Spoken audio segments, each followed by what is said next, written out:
weekend. That's right. I'd say no issues. Probably a little bit warmer and more humid than some folks may like or think, with Sunday being the first day of fall, but it's nothing we haven't dealt with before, right? Outside Winston-Salem right now, some big puffy cumulus clouds developing off in the distance, and some wasps as well, apparently. Maybe we need to send somebody from engineering up there on the roof and swat that wasp nest off. 81 degrees in Winston-Salem.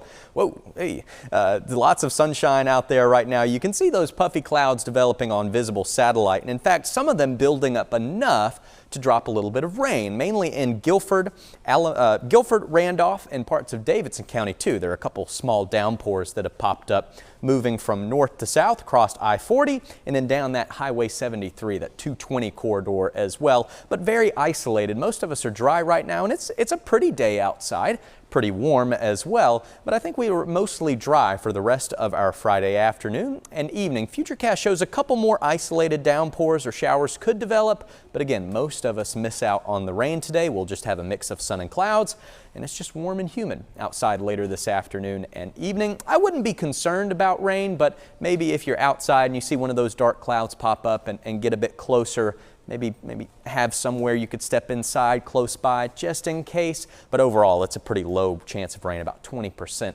Low 80s for highs later this afternoon. It's going to be a warm one, near 80 in the foothills as well, and mid 70s for the North Carolina mountains, Sparta, Boone, and Jefferson, with a chance of a couple showers lingering overnight as well. High school football games look to be in good shape. There could be a stray shower early on, but by kickoff around 7 o'clock, I think we're mainly dry. It's just a warm and humid evening.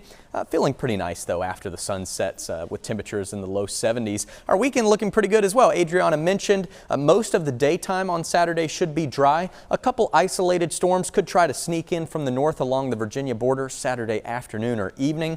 But overall, most of us will be dry, and then most of us should be dry on Sunday as well. Tune back in tomorrow morning. I'll keep you posted on that low chance of rain, but overall, I don't think we'll have to worry about it too much this weekend. We should have plenty of sun, and it'll be warm and humid too. Certainly not feeling like the first day of fall on Sunday.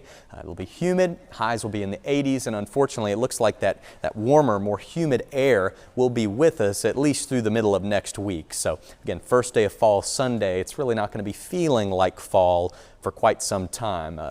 Summer's kind of getting the last laugh over the next few days as we head through time. We are keeping a close eye on the tropics as well. There are a couple small disturbances in the middle of the Atlantic that we're keeping our eye on, but they only have a low chance of development. Now, another area that has a bit better chance of becoming our next named storm is down here in the Caribbean and southern Gulf of Mexico. A broad area of low pressure could form here over the weekend and then slowly start to move northward into the Gulf of Mexico. It's got about a 40% chance of becoming our next named storm over the next 7 days, but we got plenty of time to watch it. Still lots of uncertainty with that system, so we'll keep you posted. Enjoy a nice warm weekend. Stray shower or storm possible Saturday evening, and then we look to see rain chances increase through the middle of next week with highs in the 70s.